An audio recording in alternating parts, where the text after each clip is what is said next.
All content featured in this video is the original work of HistoryProber. Unauthorized use, reproduction, or distribution of any part of this content is strictly prohibited. To use this content, you must purchase the copyrights directly from HistoryProber. Failure to comply may result in legal action. Thank you for respecting intellectual property.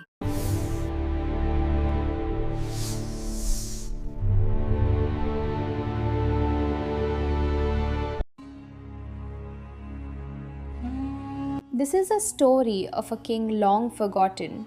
His name was Andrick, and today the world only knows him as Andrick the Forgotten.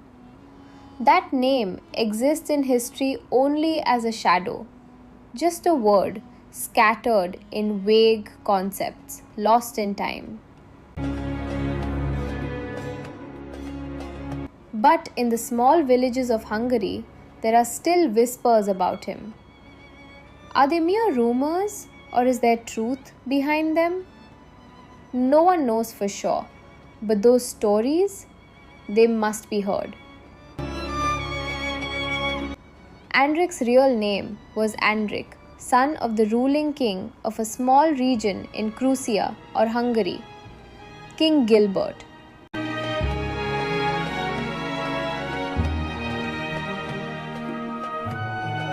After the death of his queen Nerati, the king married a woman named Jennifer. She was poor but breathtakingly beautiful.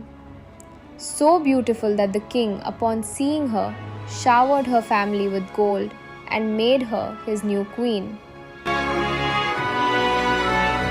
From her womb, Andrick was born, the king's only son. He was raised by the finest minds, wise teachers, religious priests, and seasoned warriors. From an early age, he was taught, honor is everything.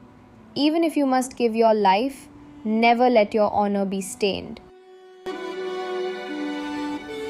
By the age of 13, Andrick had become so skilled in swordplay and spear combat that even his instructors could no longer defeat him. Everything was going well, until one day tragedy struck. While hunting, the king was bitten by an animal. Though he brushed it off as a minor wound, Queen Jennifer insisted on treatment. Herbal medicines were prepared, but the next morning, the king screamed in pain. The wound wasn't deep, but the pain was unbearable. Sensing death, he called young Andrick and said, "Son, life is uncertain. If anything happens to me, the kingdom is yours." Andrick cried, hugging his father. The king wiped his tears and said, "Promise me, you'll never cry again." That night, despite all efforts, the king passed away. The next day, he was buried.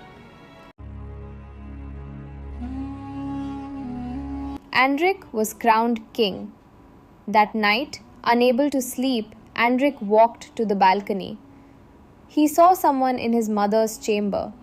Thinking it was a thief, he grabbed his sword and approached silently. There were no guards outside. Strange. He put his ear to the door and heard laughter. Then, the words that shattered his world. "Jennifer, I must admire your cleverness. You poisoned the king's wound perfectly. Now no one can separate us. Soon we'll get Andrick addicted to wine, and this throne will be ours." Andrick burst into the room. Jennifer and her lover lay in bed, naked. The man was none other than Neon, Jennifer's ex-lover. She had once introduced him to the king as her uncle and made him an advisor. Andrick, furious, drew his sword and in a single strike beheaded his mother. Neon escaped. To protect his reputation, Andrick dressed his mother's body and told the guards, "A man attacked and killed my mother."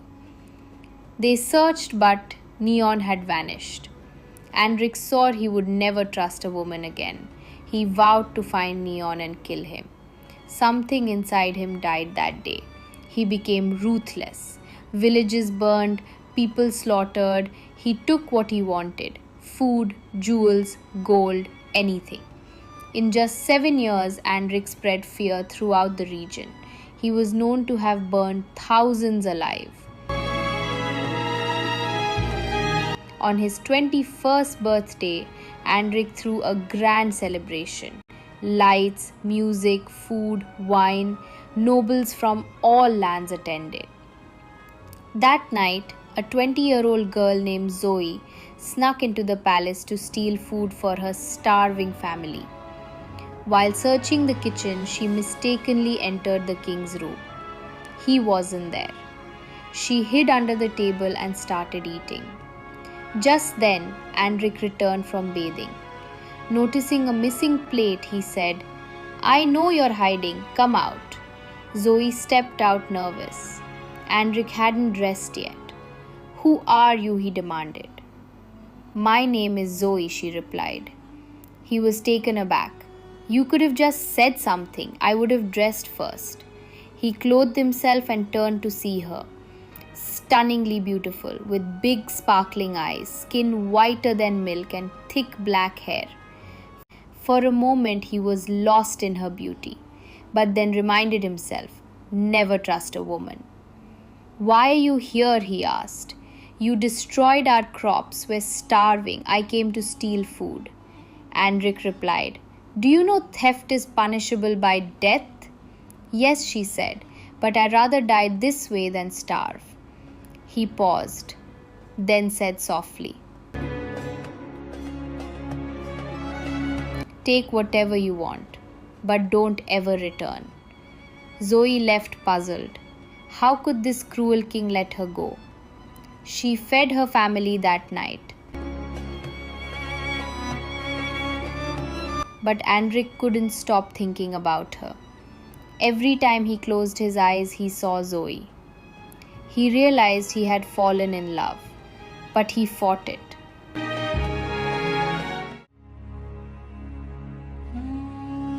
"Have you forgotten what your mother did to you? You made a vow."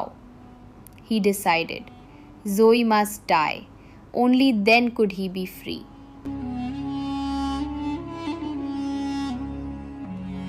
Disguised as a soldier, Andrick wandered the lands searching for her.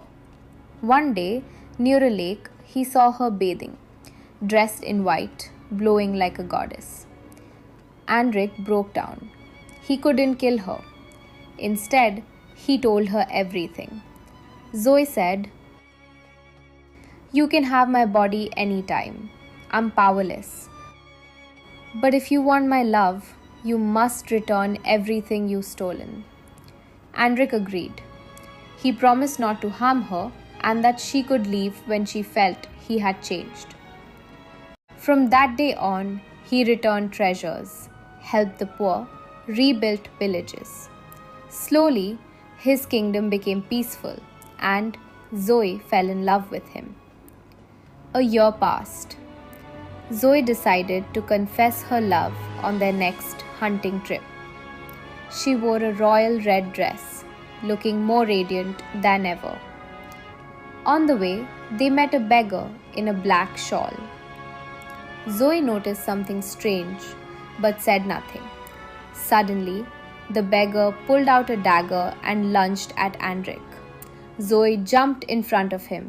The dagger pierced her back. Andrick killed the assassin immediately. It was Neon, back for revenge.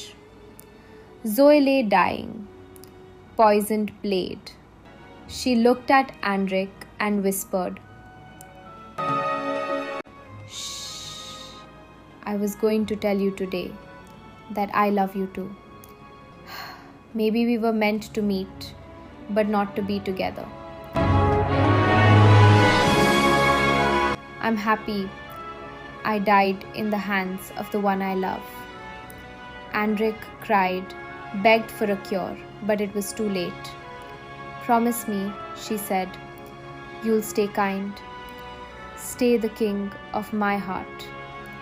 Can I kiss you one last time?" They kissed, and with that, Zoe died. Andrick held her, crying her name. The next day, he gave his entire kingdom to a righteous man. He burned all records of his reign. He vanished from history and became a monk in a distant church. A forgotten king, remembered only in rumors, Andrick the Forgotten.